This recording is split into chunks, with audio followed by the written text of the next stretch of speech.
Everybody, and welcome to Late Night Football. Welcome to our match reaction show. And we now have a final for the Women's European Championships 2022. It's going to be England against Germany. Germany beating France 2-1 today. And it was a far more tactical game today than I think that it was yesterday. I think yesterday was a little bit more frenetic. It was a bit more entertaining, I would say. Today's game was more like a semi-final. It was tactical. It was a little bit of, it was a battle. And I mean, Germany came out on top thanks to Alex Popp. I mean, what a player she is. And missed two tournaments for Germany because of injuries. And here she is trying to, as I said, making up for lost time, having scored in each of the 5 games that they played, 6 goals in 5 games. That's an incredible record. And tell you what, it was phenomenal. So she was phenomenal today. I think 2 goals and two way different.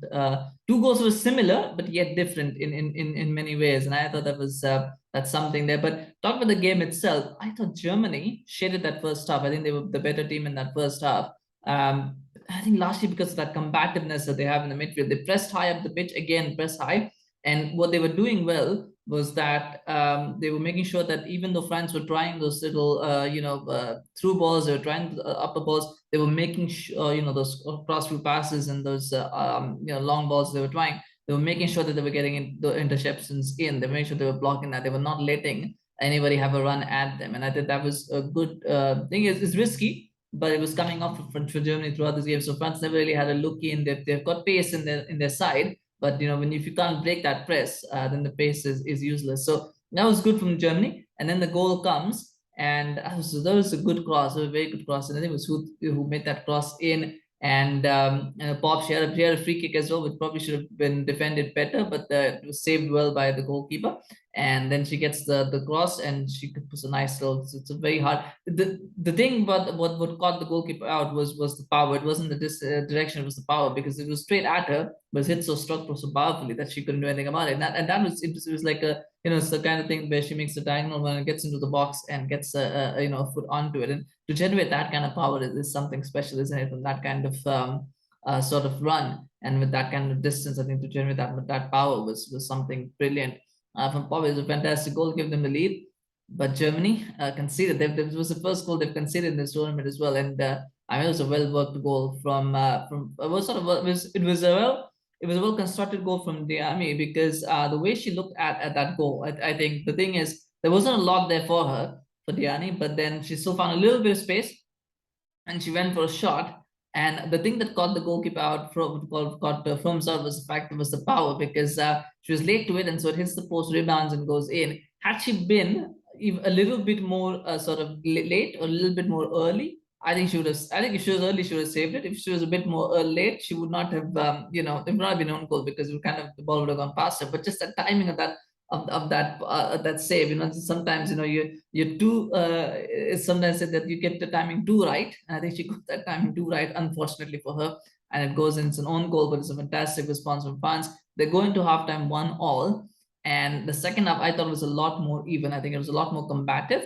And I think France kind of pushed Germany back a little bit. Germany kind of responded. It was a lot more even in that second half. And to be honest, I think France gave it as good as they got. They were very combative. The problem for France was the fact that they could never really beat Germany's press. They could never really get through Germany. I think that was the problem for France. Had they been able to break through, I think they could have scored a goal, or two, just the way that Germany were playing. But because they couldn't break through that press, I think that was the problem. And credit to their midfield, Germany's midfield, that they kept tight. And it was also good that I think it was who was it? Just trying to remember the names here, because it is a little bit hard for me. It was Oberdorf. Oberdorf was making good late runs into the box on the other side, so she was also pushing France back, because they had to be wary about that. But then the second goal comes, and it's a very nice passage of play from Germany. They had a lot there, a few people that swarmed in. I think there were 3 or 4 blocks of shots in that whole passage of play. I think there were 3 or 4 times shot was blocked. It goes outside to the wide. You think, well, German chance is gone now from Germany. Are they going to do? A cross comes in. Alex Popp is just ahead of everyone else. He's like, yeah, I'm getting this one. She heads it straight in, and there's nothing the goalkeeper could do about it. There's nothing France could do about it. It was tough. But what it does show is the incredible range that Popp has, because again, it's a cross into the box, but this time Popp's is using a head. She's seen the play before anybody else. She knows where it's gonna go, and she gets the header. So 2 very similar, but we had very different types of goals. One was all about the power. The second was all about the placement, and so that is the way Popp works, and I mean, you know, she leads the team. She is the captain of this team, and she has led them into a final, another final for Germany. 10 times they've been in the semi-finals. They've made the final 9 times. I mean, that is just an incredible record. And I tell you what, England are going to have a lot of problems with Popp, and the reason for that is because in the game yesterday, I forgot to mention this, but Earps had a real issue with balls into the box. Now that may have been Sweden having the height and you know and good crossing, but it is an area of concern. And I think Germany can exploit that. I think the fact that the crosses in the box is something that I think they can exploit. So that, but that's, you know, a conversation for another day. I think for now, Germany will just celebrate the fact that they've gone through the final. They've probably been the best team in this tournament. I mean, I know some people say England, but I do think Germany have largely not been troubled at all throughout this tournament. They've just been they've been very machine-like and efficient. I think what you would use cliches for Germany. They've been very, you know, efficient and very, they're like a machine. I think England are more, you know, they're more overwhelming. They've been more sort of entertaining and swashbuckling, but in Germany have just been more efficient in the way that they play. So it'll be an interesting battle. I think England will have the same issues they had against Spain, against Germany, is in that Germany will try to keep possession, they'll try to frustrate England. If and you know, and in Popp they have somebody who can actually finish chances off. So it's going to be a test for England for sure. But you know, we'll have to wait and see what happens there. But nonetheless, congratulations, Germany. I think for France, I mean, they did well to get this spot. It was their first semi-final. They are a decent team, but you did feel that Germany were the favorites. They tried hard. I think just lacked that little bit of quality in midfield, I think, which might have broken through and then they could have done something. But you know, still they gave a very good account of themselves in this game. Take nothing away from them. They've had a good tournament, and I'm sure it's a team that will develop. And hopefully, in the next you know, next season, the World Cup, or maybe in a couple of years at the next Euros, maybe we'll see, you know, this team grow and develop and become even better.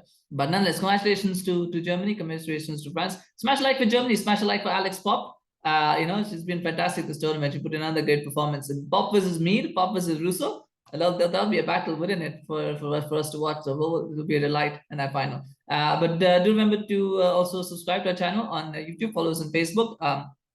We've got a lot more content coming up, and there's a lot of things happening. Of course, not just this tournament. There's other things also going around. And so, you know, if you subscribe, you do get notified, and we do appreciate the support as well. So thank you so much for watching. Take care, and we'll see you again soon. Bye-bye.